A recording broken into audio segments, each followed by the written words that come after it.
Tema 2. Guerra de Vietnam, de la materia sociocrítica. Expositores: Leonardo Chirino, Milenis Urbina, Juan Hernández, Miguel Natera, Hermes Briceño, Juan Prieto y Ronald Horta.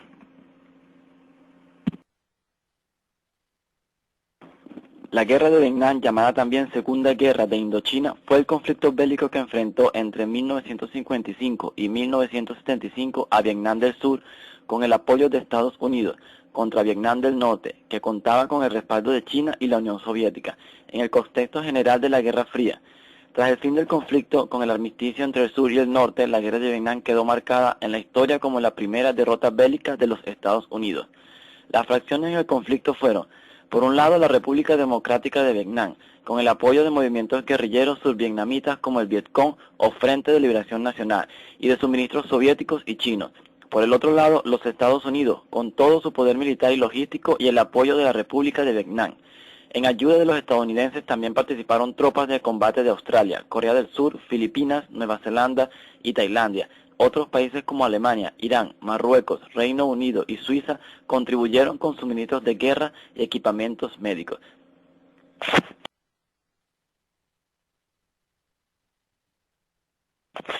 La guerra se distinguió por transcurrir sin la formación de las tradicionales líneas de frente, salvo las que se establecían alrededor de los perímetros de las bases o campos militares, de manera que las operaciones se sucedieron en zonas no delimitadas, proliferando las misiones de guerra de guerrilla o de búsqueda y destrucción, junto con acciones de sabotaje en la retaguardia de las áreas urbanas, el uso de la Fuerza Aérea para bombardeos masivos y el empleo extensivo de agentes y armas químicas, contribuyendo estas últimas operaciones violaciones de diversas convenciones internacionales de guerra que prohíben la utilización de armas químicas y biológicas.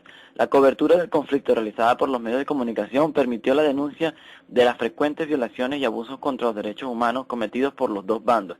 Pero autores como Luciano Garibaldi afirman que atraía mucho más la atención las perpetradas por Estados Unidos, alimentando así la creciente oposición de la opinión pública occidental hacia la intervención estadounidense.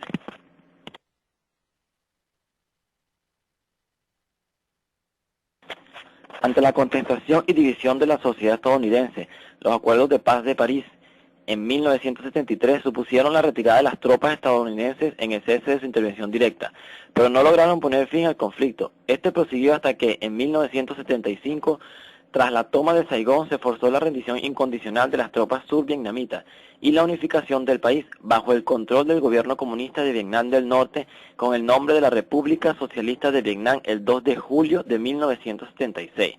Un dato específico que le añade extremada crudeza e infamia al conflicto es el escalofriante número de víctimas civiles. Según datos de organismos internacionales y en conjunto con el gobierno de Hanoi, para 1975 la guerra habría causado la muerte de entre 3.8 y 5.7 millones de personas, la mayoría de ellas civiles, y graves daños medioambientales. Estas enormes cifras de muertes marcan a la guerra de Vietnam probablemente como el conflicto más sangriento después de la Primera Guerra Mundial y Segunda Guerra Mundial. Las tensiones de la Guerra Fría finalmente desembocaron en una guerra abierta en Vietnam. Al principio los Estados Unidos le proporcionaron al sur ayuda militar solamente, pero durante la década de los 60 comenzaron a enviar soldados, cuyo número se elevó a más de 500.000 antes de concluir la década.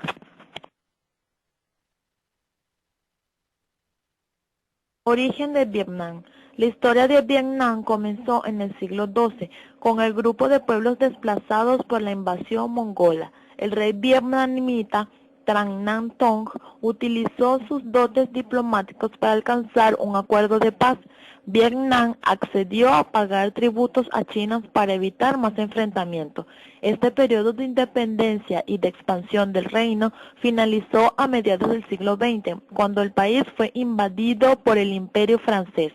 Durante la Segunda Guerra Mundial, el Imperio nipón expulsó a los franceses para ocupar la península de Indochina, aunque retuvieron a los administradores franceses para que mantuvieran el engranaje de la colonia. Tras la guerra, Francia deseó restablecer su mandato colonial, pero fracasó en el intento. La Conferencia de Ginebra separó el país en dos mitades, con la promesa de que se celebraría elecciones democráticas para reunificar el país. de la guerra de Vietnam. En la guerra de Indochina, los nacionalistas vietnamitas unidos en el Viet Minh lucharon contra el colonialismo francés, pero no debe considerarse que la metrópolis colonialista combatía contra el pueblo vietnamita en solitario. Los burgueses y burócratas coloniales vietnamitas apoyaron durante todo el conflicto a los franceses, incluso en la batalla de Dien Bien Phu, donde estaban cercadas las mejores tropas francesas y se consideraba casi imposible levantar el asedio. Siempre salía voluntarios vietnamitas dispuestos a saltar en paracaídas sobre la posición. Tras la derrota francesa y los acuerdos obtenidos en las conferencias de Ginebra en 1954, el apoyo estadounidense a la dictadura de Nguyen Dinh Diem en Vietnam del Sur continuó, lo mismo que la oposición total de la administración estadounidense a la unión de las dos naciones llamadas Vietnam. Por su parte, Vietnam del Norte continuó recibiendo ayuda de China y en mucho menor medida de la Unión Soviética. En un principio, la ayuda militar recaía principalmente en la primera nación, especialmente con armas ligeras y portátiles, pero al mismo tiempo, con este tipo de envío, Pekín trataba de marcar las líneas maestras que debían seguir los vietnamitas.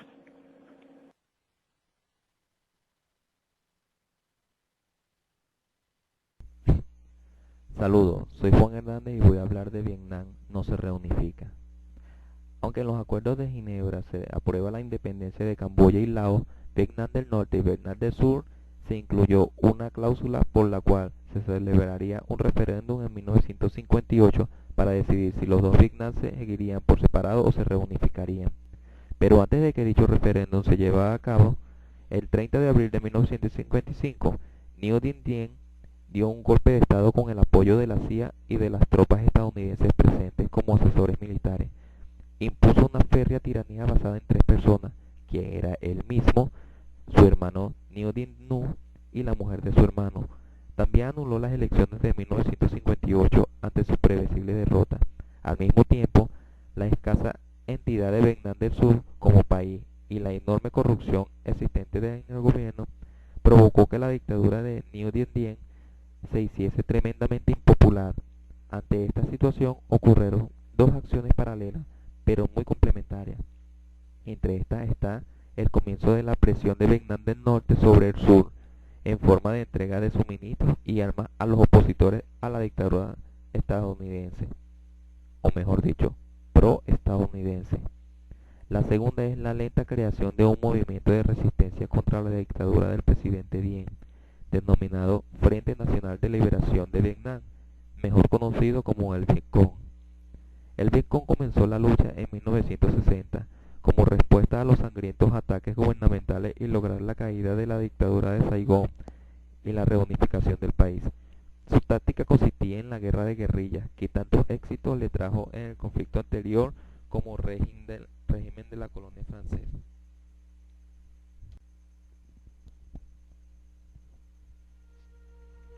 De nuevo la guerra. Los combates por parte de los guerrilleros del Vietcong comenzaron pronto, ayudados por los comunistas del norte, en forma de envíos de munición, armas, víveres y otros enseres por ruta marítima. También se realizaron algunos envíos por tierra, en los que después fue la famosa ruta de Ho Chi Minh. Pero inicialmente los hombres del sur llevaron la iniciativa ayudados desde el mar. Por su parte, la ARBN resulta muy ineficaz luchando en su propio país. El armamento poco adecuado, los escasos pilotos de helicópteros nativos y especialmente la gran corrupción e ineptitud de los mandos. La mayoría de que eran puestos es por compromisos políticos entre familias, como una escasa cualificación militar y aún más escaso valor para el combate. Todo esto hacía que los soldados del sur se arriesgasen y se fueran a lo impredecible. Incluso viendo luchar a sus compañeros a escasas decenas de metros, no tuvieron confianza en sus mandos y no siguieron las mismas obligaciones de un soldado. Como ejemplo, valga el testimonio de un asesor militar estadounidense que se asombra al verlos hacer guardias con un radio a todo volumen. Por estas razones el régimen del sur no se desmoronó, pero cada vez cedía más territorio. En 1965, año ya que era intervención directa de los Estados Unidos, aproximadamente el 60% del país está al poder del Vietcong y no había expectativas de un cambio en la tendencia porque la iniciativa de los combates la llevaban los guerrilleros y los soldados del norte. Muchas gracias. Hola profesora, ¿cómo está? Le habla Miguel Natera. Yo le voy a hablar un poco de lo que son los Estados Unidos y la teoría del mundo en la guerra de Vietnam. Los avances del comunismo preocupaban a Estados Unidos desde casi el fin de la Segunda Guerra Mundial. Países como Malasia, Indonesia y Filipinas habían estado muy cerca de pasar al lado comunista. Ya lo había hecho China, Vietnam del Norte, Birmania, Cuba y todas las naciones europeas bajo la ocupación soviética. Estados Unidos temía quedar rodeada de una constelación comunista de la que Vietnam sería una pieza más de una cadena que a su vez haría caer a países como Laos, Camboya, etc. Era la teoría del dominio. Por ello se concentraron en que los Vietnam del Sur no pasará al comunismo. A las razones políticas geoestratégicas que se unen los intereses económicos de las empresas multinacionales estadounidenses en esa región. Ya era la época del presidente Eisenhower, se le había intentado apoyar a los franceses para apoderarse del control de las explotaciones tales como caucho, estaño, arroz, todo ello materias primas estratégicas de la economía mundial, además del famoso apio vietnamita, por lo que los Vietnam eran considerados la joya de Asia. Esta fue la razón por la que Kennedy continuó con la ayuda al régimen del sur y le envió de supuestos asesores hasta llegar a unos 600.000 soldados de la época de los 50. Estados Unidos ya había ayudado económicamente a otras naciones y había comenzado la carrera espacial contra la Unión Soviética.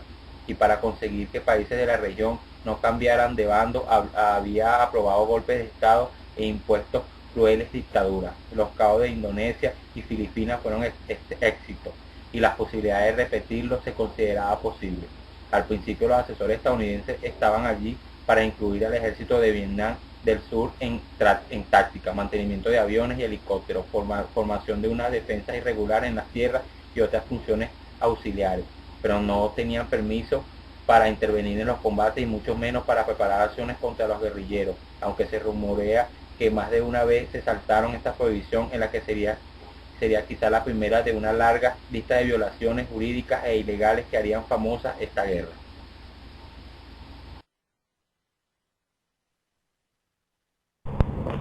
Buenas tardes, me llamo Hermes Briceño y les voy a hablar sobre la guerra de Vietnam.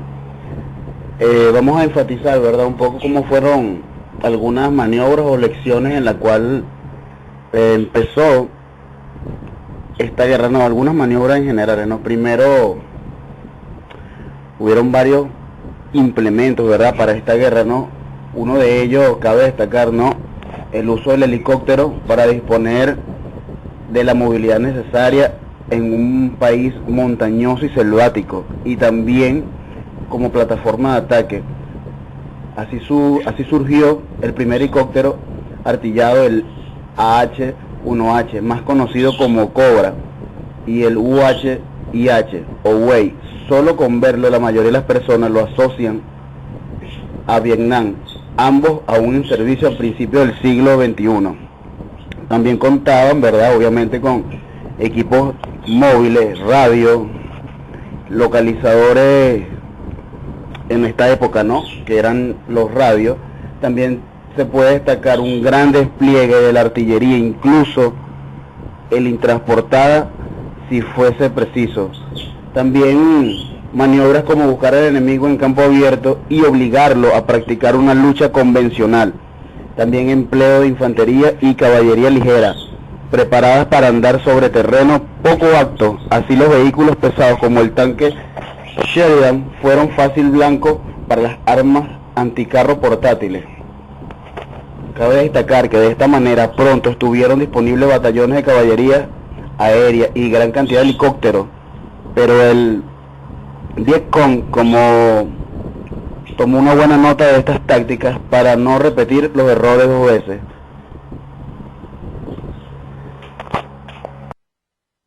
Okay. Vamos a hablarle en esta parte de la guerra de Vietnam, ¿no?, las lecciones que Estados Unidos debieron aprender, ¿no? Pese al extraordinario esfuerzo realizado y a la sensación de triunfo, Estados Unidos no había terminado de comprender el tipo de guerra en la que luchaba y el enemigo al que se enfrentaba. Esta incomprensión se palpa en las continuas estadísticas e informes cuantitativos solicitados y manejados por los mandos, sin presentar excesiva atención a los discursos de los dirigentes comunistas, mostrando que se comportaban como en cualquier guerra convencional, donde lo importante son los datos del potencial enemigo, en lugar de guerra de guerrilla, donde lo vital es separar a los guerrilleros del apoyo popular.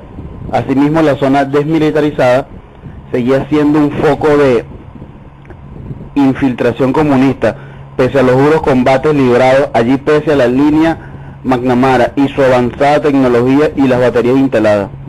Pero lo más crítico de todo esto era la situación en el llamado Triángulo de Hierro, a una zona a 50 kilómetros de Saigón, repleta de túneles y lleno de Vietcong y soldados del EBN.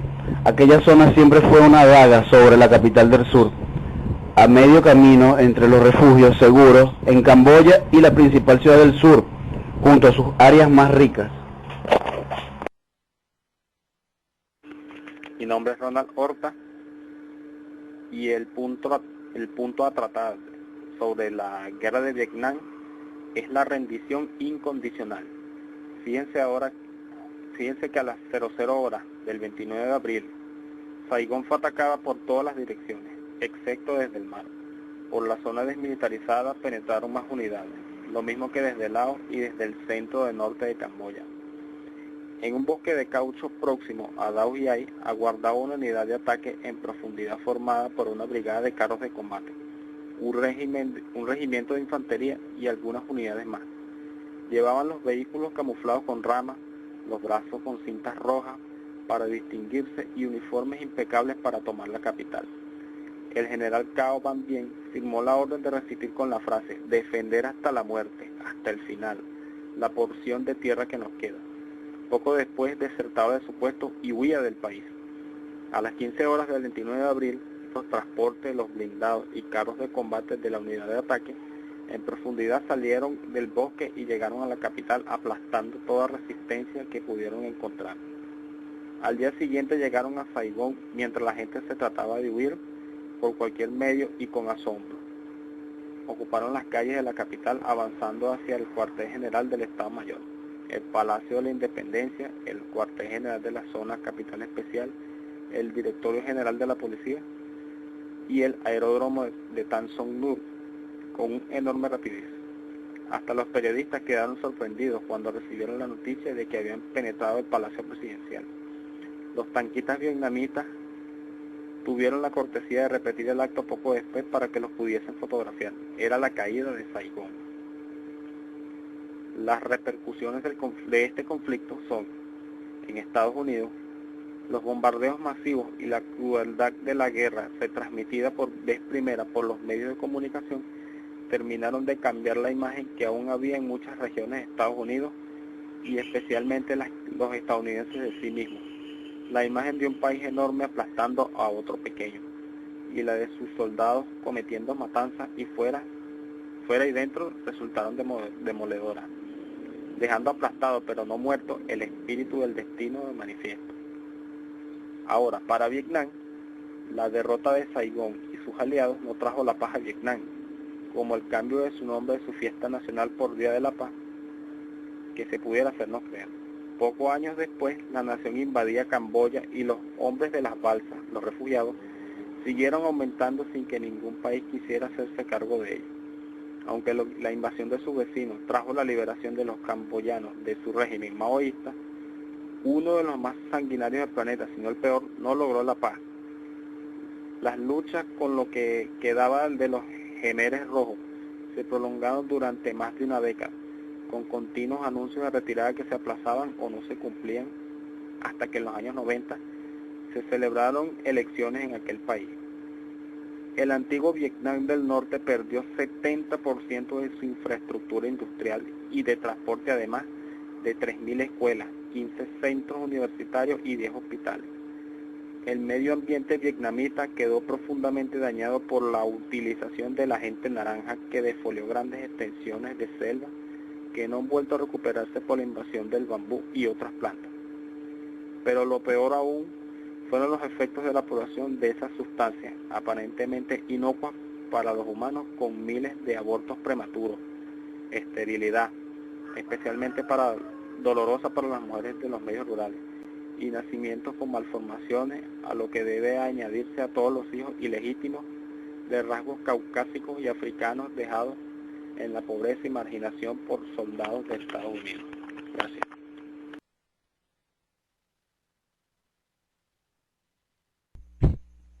Saludos, soy Juan Hernández y voy a hablar de Vietnam no se reunifica. Aunque en los acuerdos de Ginebra se aprueba la independencia de Camboya y Laos, Vietnam del Norte y Vietnam del Sur, se incluyó una cláusula por la cual se celebraría un referéndum en 1958 para decidir si los dos Vietnam se seguirían por separado o se reunificarían. Pero antes de que dicho referéndum se llevara a cabo, el 30 de abril de 1955, Ngo Dinh Diem dio un golpe de estado con el apoyo de la CIA y de las tropas estadounidenses presentes como asesores militares. Impuso una férrea tiranía basada en 3 personas, quien era él mismo, su hermano Ngo Dinh Nhu y la mujer de su hermano. También anuló las elecciones de 1958 ante su predecible derrota. Al mismo tiempo, la escasa entidad de Vietnam del Sur como país y la enorme corrupción existente en el gobierno provocó que la dictadura de Ngo Dinh Diem se hiciese tremendamente impopular. Ante esta situación ocurrieron 2 acciones paralelas, pero muy complementarias. Entre estas está el comienzo de la presión de Vietnam del Norte sobre el Sur, en forma de entrega de suministros y armas a los opositores a la dictadura estadounidense, o mejor dicho, pro-estadounidense. La segunda es la lenta creación de un movimiento de resistencia contra la dictadura del presidente Diem, denominado Frente Nacional de Liberación de Vietnam, mejor conocido como el Vietcong. El Vietcong comenzó la lucha en 1960 como respuesta a los sangrientos ataques gubernamentales y lograr la caída de la dictadura de Saigón y la reunificación del país. Su táctica consistía en la guerra de guerrillas, que tantos éxitos le trajo en el conflicto anterior como régimen de la colonia francesa.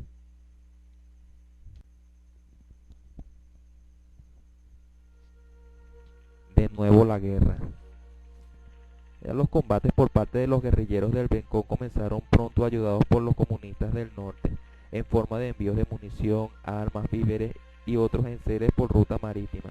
También se realizaron algunos envíos por tierra, en los que después fue la famosa ruta de Ho Chi Minh. Pero inicialmente los hombres del sur llevaron la iniciativa ayudados desde el mar. Por su parte, la ARVN resulta muy ineficaz luchando en su propio país. El armamento poco adecuado, los escasos pilotos de helicópteros nativos y especialmente la gran corrupción e ineptitud de los mandos.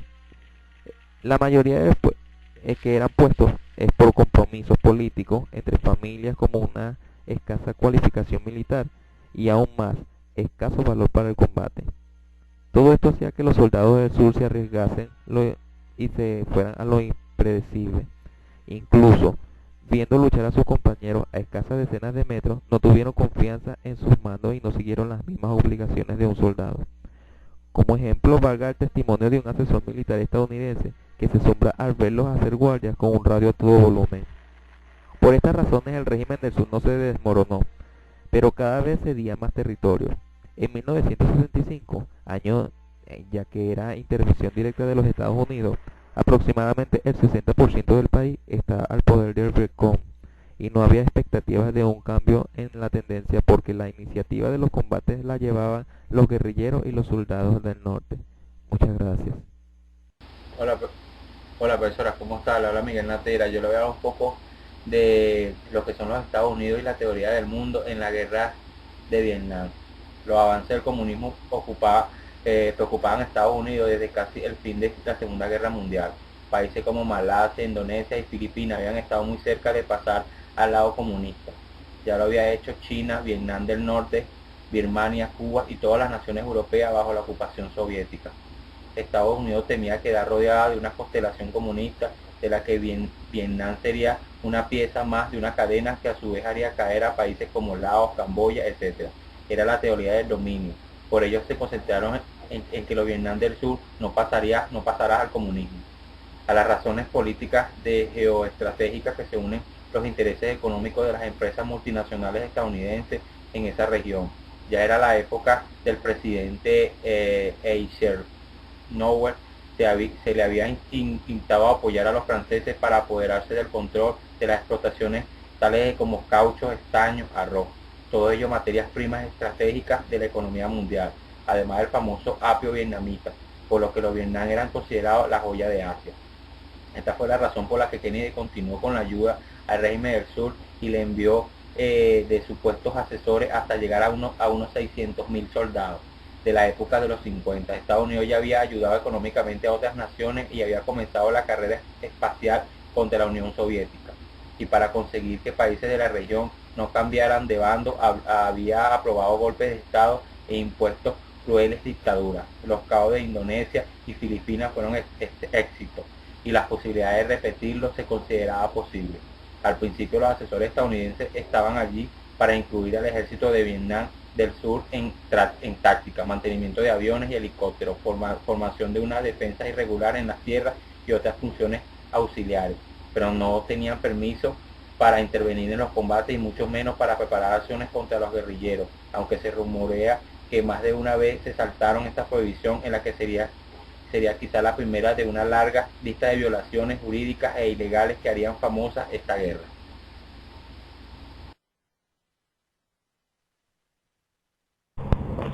Buenas tardes, me llamo Hermes Briceño y les voy a hablar sobre la guerra de Vietnam. Vamos a enfatizar, ¿verdad?, un poco cómo fueron algunas maniobras o lecciones en la cual empezó esta guerra, no, algunas maniobras en general, ¿no? Primero, hubieron varios implementos, ¿verdad?, para esta guerra, ¿no? Uno de ellos, cabe destacar, ¿no?, el uso del helicóptero para disponer de la movilidad necesaria en un país montañoso y selvático, y también como plataforma de ataque. Así surgió el primer helicóptero artillado, el AH-1H, más conocido como Cobra, y el UH-IH o Wei. Solo con verlo la mayoría de las personas lo asocian a Vietnam, ambos aún en servicio al principio del siglo XXI.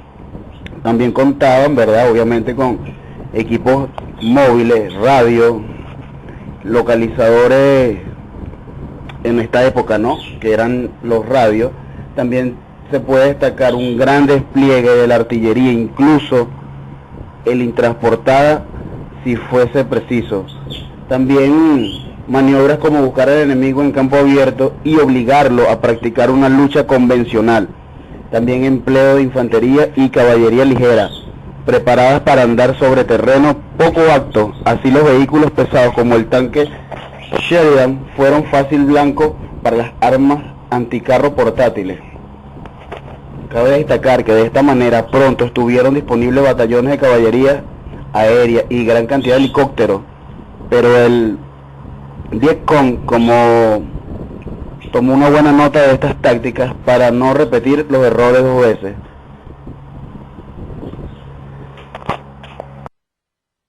Okay.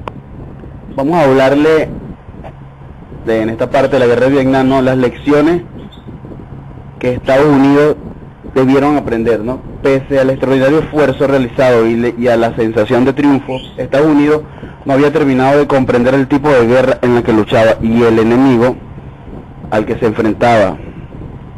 Esta incomprensión se palpa en las continuas estadísticas e informes cuantitativos solicitados y manejados por los mandos, sin presentar excesiva atención a los discursos de los dirigentes comunistas, mostrando que se comportaban como en cualquier guerra convencional, donde lo importante son los datos del potencial enemigo, en lugar de guerra de guerrilla, donde lo vital es separar a los guerrilleros del apoyo popular. Asimismo, la zona desmilitarizada seguía siendo un foco de infiltración comunista, pese a los duros combates librados allí, pese a la línea McNamara y su avanzada tecnología y las baterías instaladas. Pero lo más crítico de todo esto era la situación en el llamado Triángulo de Hierro, a una zona a 50 kilómetros de Saigón, repleta de túneles y lleno de Vietcong y soldados del EBN, Aquella zona siempre fue una daga sobre la capital del sur, a medio camino entre los refugios seguros en Camboya y la principal ciudad del sur, junto a sus áreas más ricas. Mi nombre es Ronald Horta y el punto a tratar sobre la guerra de Vietnam es la rendición incondicional. Fíjense que a las 00 horas del 29 de abril, Saigón fue atacada por todas las direcciones, excepto desde el mar. Por la zona desmilitarizada penetraron más unidades, lo mismo que desde Laos y desde el centro del norte de Camboya. En un bosque de caucho próximo a Dao Giay aguardaba una unidad de ataque en profundidad formada por una brigada de carros de combate, un regimiento de infantería y algunas unidades más. Llevaban los vehículos camuflados con ramas, los brazos con cintas rojas para distinguirse y uniformes impecables para tomar la capital. El general Cao Van Bien firmó la orden de resistir con la frase «defender hasta la muerte, hasta el final, la porción de tierra que nos queda». Poco después desertaba de su puesto y huía del país. A las 15 horas del 29 de abril, los transportes, los blindados y carros de combate de la unidad de ataque en profundidad salieron del bosque y llegaron a la capital aplastando toda resistencia que pudieron encontrar. Al día siguiente llegaron a Saigón mientras la gente se trataba de huir por cualquier medio y con asombro. Ocuparon las calles de la capital avanzando hacia el cuartel general del Estado Mayor, el Palacio de la Independencia, el cuartel general de la zona capital especial, el directorio general de la policía y el aeródromo de Tan Son Nhut con un enorme rapidez. Hasta los periodistas quedaron sorprendidos cuando recibieron la noticia de que habían penetrado el Palacio Presidencial. Los tanquistas vietnamitas tuvieron la cortesía de repetir el acto poco después para que los pudiesen fotografiar. Era la caída de Saigón. Las repercusiones de este conflicto son, en Estados Unidos, los bombardeos masivos y la crueldad de la guerra retransmitida por vez primera por los medios de comunicación terminaron de cambiar la imagen que aún había en muchas regiones de Estados Unidos y especialmente los estadounidenses de sí mismos.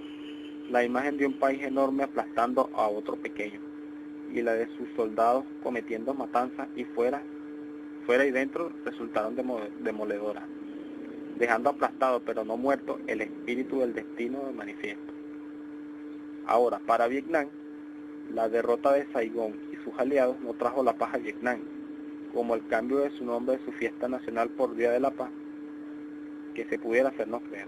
Pocos años después, la nación invadía Camboya y los hombres de las balsas, los refugiados, siguieron aumentando sin que ningún país quisiera hacerse cargo de ellos. Aunque la invasión de sus vecinos trajo la liberación de los camboyanos de su régimen maoísta, uno de los más sanguinarios del planeta, si no el peor, no logró la paz. Las luchas con lo que quedaba de los Jemeres Rojos se prolongaron durante más de una década, con continuos anuncios de retirada que se aplazaban o no se cumplían, hasta que en los años 90 se celebraron elecciones en aquel país. El antiguo Vietnam del Norte perdió 70% de su infraestructura industrial y de transporte, además de 3.000 escuelas, 15 centros universitarios y 10 hospitales. El medio ambiente vietnamita quedó profundamente dañado por la utilización de la gente naranja que defolió grandes extensiones de selva que no han vuelto a recuperarse por la invasión del bambú y otras plantas. Pero lo peor aún fueron los efectos de la población de esas sustancias, aparentemente inocuas para los humanos, con miles de abortos prematuros, esterilidad, especialmente dolorosa para las mujeres de los medios rurales, y nacimientos con malformaciones, a lo que debe añadirse a todos los hijos ilegítimos de rasgos caucásicos y africanos dejados en la pobreza y marginación por soldados de Estados Unidos. Gracias.